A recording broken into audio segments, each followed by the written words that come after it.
Bonjour. Paul dit ceci dans sa lettre aux Corinthiens. 1 Corinthiens chapitre 1, verset 17. Ce n'est pas pour baptiser que Christ m'a envoyé, c'est pour annoncer l'évangile. Et cela sans la sagesse du langage, afin que la croix de Christ ne soit pas rendue vaine. Vaine signifie quoi? Le mot vaine signifie sans fondement, sans valeur, sans effet, inutile. Peut-on rendre la prédication de la croix sans fondement, sans valeur, sans effet, inutile et vaine? Oui. Ah oui. C'est tout à fait possible, hein? En utilisant un langage spirituel, une belle prédication, et tout ça là, on peut rendre la croix de Golgotha vaine. En un mot, on peut rendre la croix de Golgotha vaine en utilisant la sagesse du langage humain. Mais qu'est-ce que la sagesse du langage humain? Et c'est simple, c'est le principe de la vie de l'âme. Depuis le jour où nous sommes nés de nouveau, qu'est-ce que la nouvelle naissance? La nouvelle naissance, c'est l'introduction en soi d'une seconde vie. Quelle vie? La vie du Seigneur Jésus-Christ. Maintenant, étant devenu un chrétien, c'est pas suffisant. Parce que même étant un enfant de Dieu, on peut continuer à vivre avec le principe de l'âme. Mais c'est comme ça que vit la grande majorité des enfants de Dieu. Et pourquoi? Ignorance.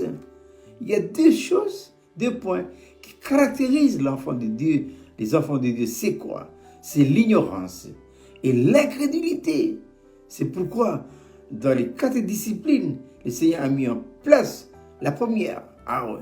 La première, c'est quoi? L'enseignement des apôtres. Capital.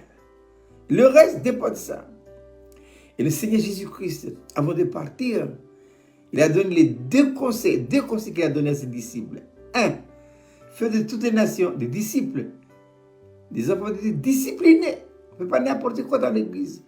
Et deuxièmement, enseignez-leur. L'enseignement est capital, voyez-vous. Hein. Voilà.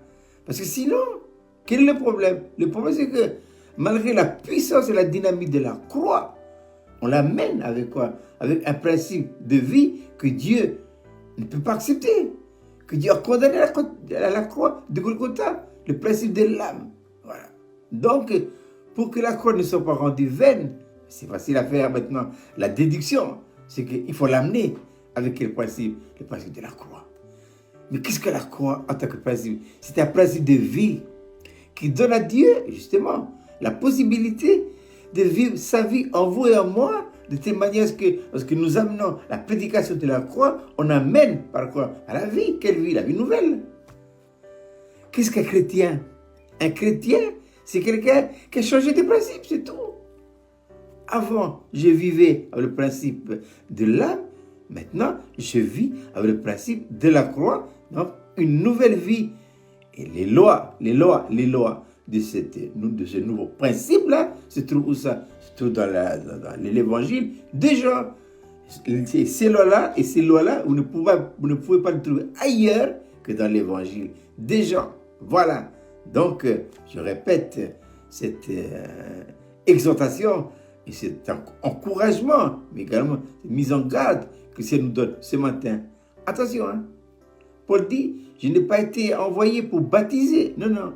J'ai été envoyé pour faire? Pour prêcher, annoncer l'évangile. Mais qu'est-ce que ça veut dire annoncer l'évangile? Ça ne veut pas dire prêcher, si, il faut prêcher. Mais il faut que ma prédication soit précédée par quoi? Par le principe. Voilà. Et pour que la prédication comme impacte, il faut quoi? Il faut l'expérience. Expérience de quoi? Expérience de la croix. Et qu'est-ce que la croix? Ben, la croix, c'est un principe de vie qui donne à Dieu tous les droits absolus. Et la possibilité de vivre sa vie en vous et en moi.